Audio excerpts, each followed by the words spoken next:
ప్రవేశపెట్టిన ఈ చట్ట సవరణ బిల్లుకు మా పార్టీ తరపున బీఆర్ఎస్ పార్టీ తరపున సంపూర్ణంగా మద్దతు తెలుపుతున్నాం అధ్యక్ష. సంపూర్ణంగా స్వాగతిస్తున్నాము. తప్పకుండా బలహీన వర్గాలకు మరి రాజకీయ ప్రాతినిధ్యం పెరగాలి అనే ఆలోచన ఏదైతే ప్రభుత్వం చేస్తుందో దాన్ని స్వాగతిస్తున్నాం. మంత్రి గారు మాట్లాడుతూ రాజకీయ సామాజిక ఆర్థిక అన్నారు అధ్యక్ష. నాకు తెలిసినంత వరకు ఈ బిల్లులో కేవలం రాజకీయ అవకాశాలకు సంబంధించే ఉంది తప్ప ఇందులో మరి సబ్ ప్లాన్ పెట్టి కనీసం డబ్బులు ఇచ్చినట్టయితే లేదా మీరు బీసీ డిక్లరేషన్లో చెప్పినట్టు మిగతా ఆర్థిక పరమైన అంశాలు ఏమైనా ఉన్నాయని చూశారు అధ్యక్ష. బిల్లు అయితే ఏం లేవు. మరి సామాజిక ఆర్థిక అన్నారు అధ్యక్ష. అది కూడా బీసీ సబ్ ప్లాన్ కూడా తొందరలోనే ప్రత్యేకంగా అవసరమైతే ఒకరోజు సమావేశం పెట్టి బీసీ సబ్ ప్లాన్ కూడా పెట్టాలి అని చెప్పి కూడా రాష్ట్ర ప్రభుత్వాన్ని తమ ద్వారా నేను కోరుతా ఉన్నా అధ్యక్ష. అయితే అధ్యక్ష ఈ సందర్భంగా మా పెద్దలు మా గౌరవ మాజీ మంత్రివర్యులు బలహీన వర్గాల సంక్షేమ శాఖకు మంత్రిగా పనిచేసిన అంగుల కమలాకర్ గారు చాలా విషయాలు చెప్పారు. న్యాయపరమైన శాస్త్రీయంగా చేయండి, న్యాయపరమైన చిక్కులు లేకుండా చేయండి అని వారు చాలా విషయాలు చెప్పారు అధ్యక్ష. దాంతోపాటు ఇంకా ఒక 2-3 అంశాలు మా పార్టీ తరఫున, ఎందుకంటే మున్సిపల్ చట్టాన్ని సవరిస్తున్నప్పుడు వారు మాట్లాడారు. పంచాయతీరాజ్ మంత్రిగా నేను గతంలో కొంతకాలం పనిచేశాను అధ్యక్ష. కాబట్టి నా అనుభవంతో వారికి కొన్ని సలహాలు సూచనలు కూడా నేను చేయాలనుకుంటా ఉన్నా అధ్యక్ష. అధ్యక్ష మా పార్టీ కొత్తగా ఈరోజు బలహీన వర్గాల సంక్షేమం గురించి ఈరోజు మాట్లాడడం లేదు అధ్యక్ష. పెద్దలు కేసీఆర్ గారు 2004వ సంవత్సరంలో ఆనాడు యూపీఏ ప్రభుత్వంలో ఆనాడు కాంగ్రెస్ పార్టీతో మేము పొత్తు పెట్టుకున్నాం అధ్యక్ష. పొత్తు పెట్టుకున్న తర్వాత ఆ రోజు యూపీఏ ప్రభుత్వంలో భాగస్వామిగా కూడా దాదాపు సంవత్సరంన్నర కాలం మంత్రిగా కూడా కేంద్ర కేబినెట్ మంత్రిగా కూడా కేసీఆర్ గారు పనిచేసినారు. ఆ సమయంలో అధ్యక్ష 2004 డిసెంబర్ 17 నేను డేట్తో సహా చెప్తా ఉన్నాను. ఆ రోజు కేసీఆర్ గారు ఇక్కడ తెలంగాణ నుండి ఆనాడు ఆంధ్రప్రదేశ్ నుండి మన బలహీన వర్గాల సంక్షేమ నాయకులు ఎవరైతే ఉన్నారో బీసీ సంక్షేమ సంఘం జాతీయ అధ్యక్షుడిగా ఉన్న ఆర్ కృష్ణయ్య గారిని వారి ప్రతినిధి బృందం మొత్తాన్ని కూడా ఆ రోజు ప్రధానమంత్రి మన్మోహన్ సింగ్ గారికి ఫోన్ చేసి వారి కార్యాలయానికి ఫోన్ చేసి అపాయింట్మెంట్ తీసుకొని సార్ బలహీన వర్గాల సంక్షేమం మీద మాట్లాడాలి, మీరు కొద్దిగా సమయం ఇవ్వండి, ఏదో మెమరాండం ఇచ్చి 5 నిమిషాల్లో పోవడానికి కాదు, మాకు కొద్దిగా సమయం కావాలి అంటే ప్రధానమంత్రి మన్మోహన్ సింగ్ గారు కూడా టైం ఇచ్చినారు అధ్యక్ష. దాదాపు 45 నిమిషాలు టైం ఇస్తే గంటన్నర పాటు సమావేశం జరిగింది అధ్యక్ష. ఈరోజు మన బీసీ కమిషన్ మాజీ చైర్మన్ గా ఉన్న వకులాభరణం కృష్ణమోహన్ రావు గారు కూడా అందులో ఉన్నారు ఆ ప్రతినిధి బృందంలో. అట్లాగే ఆర్ కృష్ణయ్య గారు వీరందరూ కూడా ఉన్నారు. ఆ రోజు కేంద్ర మంత్రిగా కేసీఆర్ గారు డిమాండ్ చేసింది అధ్యక్ష ఆనాటి ప్రధానమంత్రి గారిని, సార్ ప్రతి రాష్ట్రంలో బలహీన వర్గాల సంక్షేమ శాఖ ఉంది, బీసీ వెల్ఫేర్ మినిస్ట్రీ ఉంది, దానికి బడ్జెట్ కేటాయింపులు ఉన్నాయి. ఆ రకంగా బలహీన వర్గాల సంక్షేమం కోసం ప్రతి రాష్ట్రంలో భారతదేశంలో ఏదో కార్యక్రమం జరుగుతూ ఉంది. కానీ కేంద్రంలో ఓబీసీ వెల్ఫేర్ మినిస్ట్రీ లేదు, ఓబీసీ వెల్ఫేర్ మంత్రిత్వ శాఖ లేదు. పెడితే చాలా బాగుంటుంది. అప్పుడు ఏమవుతుందంటే అనుసంధానం చేసుకుని ఓబీసీ అక్కడ కేంద్రంలో ఉన్న మంత్రిత్వ శాఖ రాష్ట్రంలో ఉండే మంత్రిత్వ శాఖలు కలిసి పనిచేస్తే మరింత మేలు చేయవచ్చు, ఓబీసీ మంత్రిత్వ శాఖ పెట్టండి అని మొట్టమొదటిసారిగా భారతదేశంలో మరి ఒక కేంద్ర మంత్రిగా ప్రధానమంత్రి గారి దృష్టికి తీసుకుపోయిన నాయకుడు మా నాయకుడు కేసీఆర్ గారు అనే మాట నేను మీకు గుర్తు చేస్తా ఉన్నాను అధ్యక్ష. అట్లాగే అధ్యక్ష పార్టీ పెట్టిన కొత్తలోనే బీసీ పాలసీ తెచ్చి కొంత మరి మా పార్టీ విధానాల్లోనే బీసీ పాలసీ అంటూ తీసుకొచ్చింది కూడా ఆనాడు టీఆర్ఎస్ అధ్యక్ష. రాష్ట్రం ఏర్పడ్డది అధ్యక్ష. చాలా మంది పెద్దలు చెప్తా ఉంటారు కేసీఆర్ గారి నాయకత్వంలో ప్రజా ఉద్యమం నిర్మాణం జరిగింది, అందులో అందరం కూడా పాల్గొన్నాం. ఈ హౌస్ లో ఉన్న వాళ్ళలో కూడా చాలా మంది ఉన్నాం. అందులో భాగంగానే ఆనాడు పార్టీలకు అతీతంగా పోరాడితే అల్టిమేట్ గా తెలంగాణ సిద్ధించింది. తెలంగాణ వచ్చిన తర్వాత అధ్యక్ష 2014లో మొట్టమొదటిసారి ఇక్కడ శాసనసభ కొలువు తీరిన తర్వాత తమరు కూర్చున్న స్థానంలో అధ్యక్ష అక్కడ కూర్చున్నది సిరికొండ మధుసూనాచారి గారు, బలహీన వర్గాల బిడ్డ స్పీకర్ గా ఇక్కడ, కౌన్సిల్లో శ్రీ కనకమామిడి స్వామి గౌడ్ గారు, అక్కడ చైర్మన్ గా స్వామి గౌడ్ గారు, ఇక్కడ మొట్టమొదటి స్పీకర్ గా మరి మధుసూనాచారి గారిని కూడా చేసుకున్నది ఆనాడు టీఆర్ఎస్ ప్రభుత్వం అధ్యక్ష. అట్లాగే ఫస్ట్ టైం అధ్యక్ష చరిత్రలో, ఉమ్మడి ఆంధ్రప్రదేశ్ చరిత్రలో, ఇందాక పాయల్ శంకర్ గారు మాట్లాడుతూ అన్నారు అడ్వకేట్ జనరల్ ఎన్నడూ కాలేదు అని, దాన్ని కూడా మార్చి తిరగరాసి మొట్టమొదటి అడ్వకేట్ జనరల్ బలహీన వర్గాల బిడ్డను చేసింది కూడా కేసీఆర్ గారి ప్రభుత్వం. బిఎస్ ప్రసాద్ గారు వారిని ఆనాడు మొట్టమొదటి ఏజీగా నియమించింది కూడా కేసీఆర్ గారి ప్రభుత్వం అధ్యక్ష. ఇందాక కొంతమంది మిత్రులు మాట్లాడితే ఇంకేదో అన్నారు, నేను దాని జోలికి ఎక్కువ పోను. కానీ ఇవాళ కూడా మా పార్టీకి 3 ప్రోటోకాల్ పొజిషన్లు ఉన్నాయి సార్ రాష్ట్రంలో. ఒకటి శాసనసభలో ప్రతిపక్ష నాయకుడిగా కేసీఆర్ గారు ఉన్నారు, అక్కడ శాసన మండలిలో ప్రతిపక్ష నాయకుడిగా మధుసూనాచారి గారు ఉన్నారు, అట్లాగే శాసన మండలిలో డిప్యూటీ చైర్మన్ గా బండా ప్రకాష్ గారు ఉన్నారు. అంటే 3 ప్రోటోకాల్ పొజిషన్స్ ఉంటే అందులో 2 బీసీ బిడ్డలకిచ్చి మా పార్టీ నిబద్ధతను చాటుకున్నామనే మాట కూడా నేను వారికి విజ్ఞప్తి చేస్తా ఉన్నాను అధ్యక్ష. అట్లాగే అధ్యక్ష మా ప్రభుత్వం ఉన్నప్పుడు చట్టసభల్లో మేము 2 సార్లు తీర్మానం చేశాం అధ్యక్ష, ఇక్కడ శాసనసభలో అక్కడ శాసన మండలిలో 2 తీర్మానాలు చేసి పంపించినాం ఏకగ్రీవంగా. ఆ రోజు కాంగ్రెస్ పార్టీ కూడా మాకు మద్దతు పలికింది. శ్రీధర్ బాబు గారు, బట్టి విక్రమార్క గారు ఆనాడు ఇక్కడ ఉన్నారు, వారు మద్దతు పలికినారు అధ్యక్ష. ఒక తీర్మానం ఏం చేసినాం అధ్యక్ష, మేము సెన్సస్ తో పాటు 2021లో చేయబోయే సెన్సస్ తో పాటు జనగణనతో పాటు కులగణన కూడా చేయండి అని మొట్టమొదటిసారి రాహుల్ గాంధీ గారు మాట్లాడే కంటే ముందే కులగణన గురించి మాట్లాడిన మొట్టమొదటి ప్రభుత్వం తెలంగాణ ప్రభుత్వం, ఆనాడు కేసీఆర్ గారి నాయకత్వంలోనే మాట కూడా నేను గుర్తు చేస్తా ఉన్నాను. తీర్మానం కూడా మీ రికార్డులో ఉంటుంది సార్. జాతీయ స్థాయిలో చేయాలని చెప్పాము, తర్వాత ఏం చేసామో కూడా చెప్తాను సార్. అట్లాగే చట్టసభల్లో కూడా రిజర్వేషన్లు ఇవ్వండి, బలహీన వర్గాలకి శాసనసభలో అదేవిధంగా శాసన మండలిలో పార్లమెంట్ లో కూడా ఓబీసీ రిజర్వేషన్లు తెండి అని చెప్పి కూడా మరొక తీర్మానం కూడా చేసి ఇదే హౌస్ నుండి మనం పంపించాము. కాపీలు ఎల్ఏ మినిస్టర్ గారి దగ్గర కూడా ఉంటాయి అధ్యక్ష, సెక్రటరీ గారి దగ్గర ఉంటాయి, కావాలంటే చూసుకోవచ్చు అధ్యక్ష. అట్లాగే ఆనాడు ఇప్పుడు పెద్దలు మంత్రి గారు మాట్లాడుతూ ఒక మాట అన్నారు అధ్యక్ష, సీలింగ్ పెట్టారు అని. అధ్యక్ష నేను దయచేసి నేను ఇది రాజకీయం కోసం మాట్లాడలేదు, కానీ కొన్ని విషయాలు ఎందుకంటే తప్పుదో పట్టించకూడదు అధ్యక్ష, ప్రజల్ని కానీ సభ్యుల్ని కానీ తప్పుదో పట్టించకూడదు. ఆ రోజు కమలాకర్ గారు కొంత మాట మాత్రంగా చెప్పే ప్రయత్నం చేసినారు. ఆ రోజు కాంగ్రెస్ ప్రభుత్వం ఆనాడు ఉమ్మడి ఆంధ్రప్రదేశ్లో ఉన్నప్పుడు, కిరణ్ కుమార్ రెడ్డి గారు ముఖ్యమంత్రిగా ఉన్నప్పుడు, ఆ రోజు ఈ చట్టం ఏదైతే ఉందో ఉమ్మడి ఆంధ్రప్రదేశ్లో పంచాయతీరాజ్ చట్టం కానీ మున్సిపల్ చట్టం కానీ వారు తెచ్చారు అధ్యక్ష. సుప్రీంకోర్టులో ఏం జరిగింది అధ్యక్ష ఇంతకీ? సుప్రీంకోర్టు 2010లో రాజ్యాంగ ధర్మాసనం అంటే కాన్స్టిట్యూషనల్ బెంచ్ సరిగ్గా దానికి మించిన బెంచ్ భారతదేశంలో ఇది లేదు. రాజ్యాంగ ధర్మాసనం ఆ రోజు ఒక తీర్పిచ్చింది అధ్యక్ష, 50% సీలింగ్. ఇది కేసీఆర్ గారో తెలంగాణ ప్రభుత్వమో బీఆర్ఎస్ పార్టీయో పెట్టింది కాదు అధ్యక్ష. ఈ సీలింగ్ పెట్టింది సుప్రీంకోర్టులోని రాజ్యాంగ ధర్మాసనం. దాన్ని అతిక్రమించే అధికారం ఈ దేశంలో ఏ ప్రభుత్వానికి లేదు, కేంద్ర ప్రభుత్వానికి లేదు, రాష్ట్ర ప్రభుత్వానికి కూడా లేదు.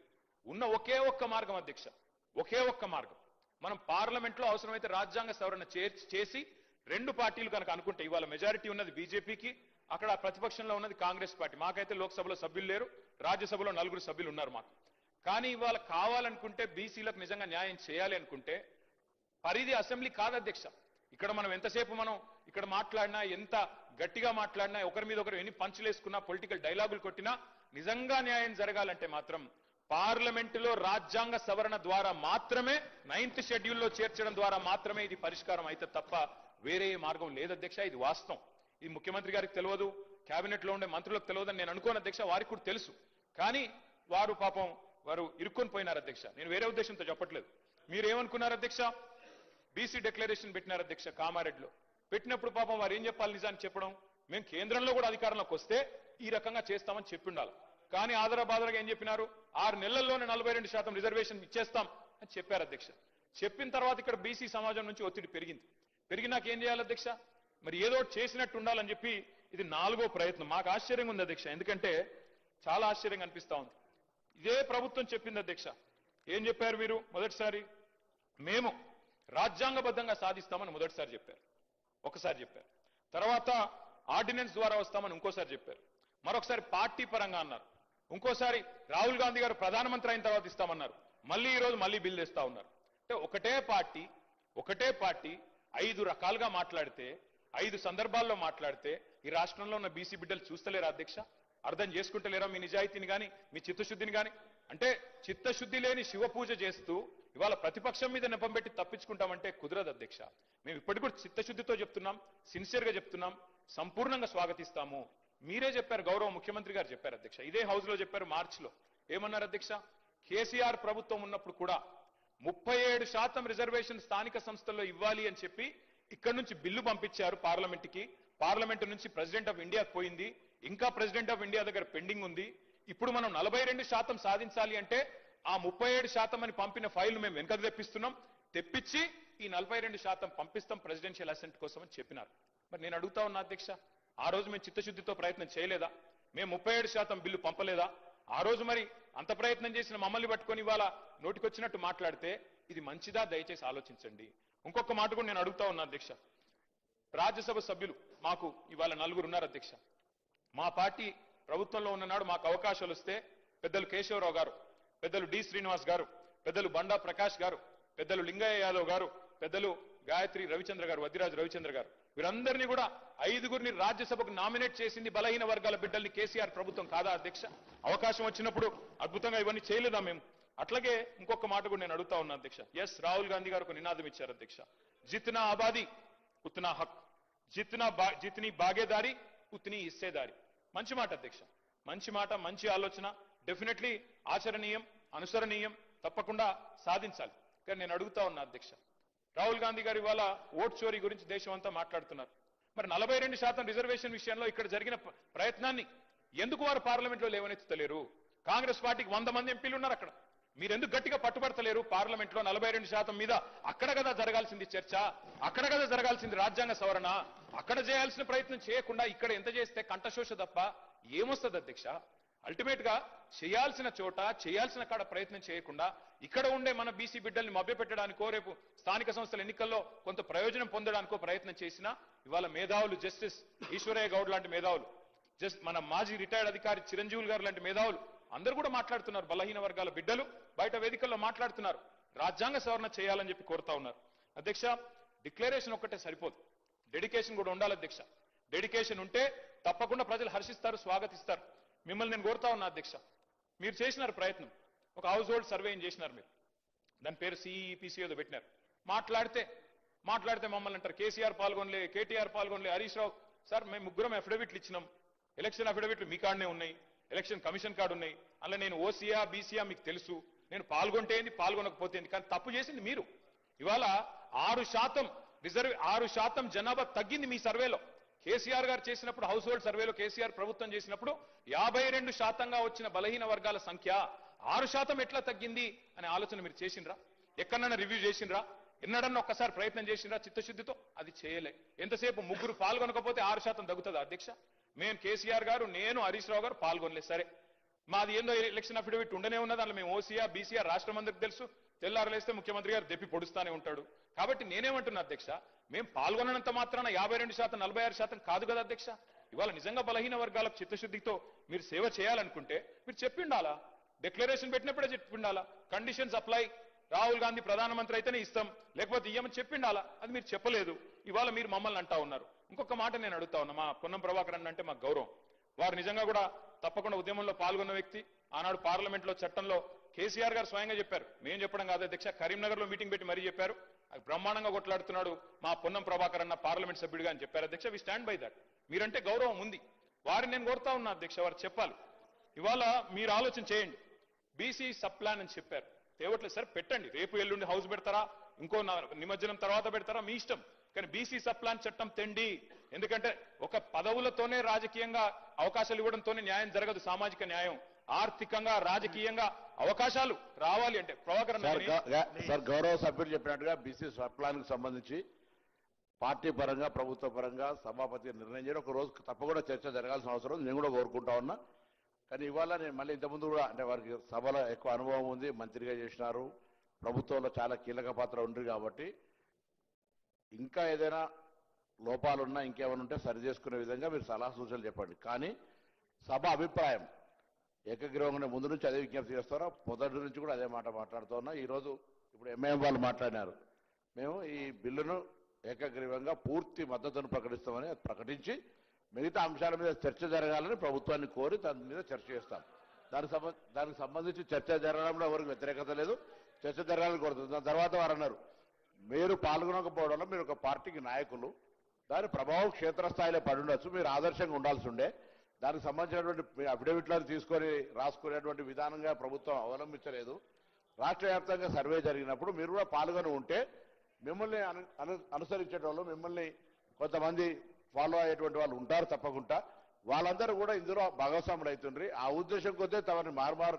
అడిగినాము అందరి అనేక సందర్భాల్లో నేను కానీ ప్రభుత్వం తరఫున విజ్ఞప్తి చేసినాము మీరు పాల్గొనాలని చెప్తారు పాల్గొని ఉంటే బాగుండే ఇప్పుడు దానికి సంబంధించి అయిపోయింది కానీ ఇటువంటి పరిస్థితులలో ఏదైనా సామాజిక పరమైన అంశాలు జరుగుతున్నప్పుడు రాజకీయాలకు అతీతంగా సామాజిక పరమైన న్యాయం జరిగేదాని కొరకు ఆలోచన విధానం ఉండాలని కోరుతున్నా మీరు గతంలో చేయలేదని చెప్తే జరుగుతున్న పరిణామం లోపల ఇప్పుడు ఉన్నటువంటి ఈ యొక్క ఉద్దేశానికి ఎక్కడ కూడా ఇబ్బంది లేకుండా ఉండే విధంగా ఏకాభిప్రాయంతో ముందుకు పోవాలి ఏకాభిప్రాయం అనేటువంటిది చాలా విలువనిస్తుంది బయట అది న్యాయస్థానం కావచ్చు అది ప్రజాస్వామ్యం కావచ్చు అది ప్రజల మధ్యలో కావచ్చు ఎవరు కూడా మనం చర్చ చేయడం ద్వారా ఏదో మళ్ళీ ఎక్కడో ఒకటి ఏదో ఉందనేటువంటి లొసుగును దొరకబట్టే ప్రయత్నం చేస్తారు ఎప్పుడు కూడా పాజిటివ్ నెగటివ్ రెండు ఉంటాయి పాజిటివ్ ఆలోచన చేస్తే నెగటివ్ చేసేటప్పుడు కూడా దుకాణం బంద్ చేసుకుంటాడు ఆలోచన బంద్ అవుతుంది కాబట్టి అందరూ పాజిటివ్గా ముందుకు పోవాలని సందర్భంగా బలహీన వర్గాల శాఖ తరఫున నేను ప్రతి సభ్యుల్ని ప్రతి రాజకీయ పార్టీకి విజ్ఞప్తి చేస్తాను మీ ద్వారా మంత్రి గారు చెప్పిందంతా నేను సంపూర్ణంగా ఏకీభవిస్తున్నాను సార్. చట్టాలు మనం సరిగ్గా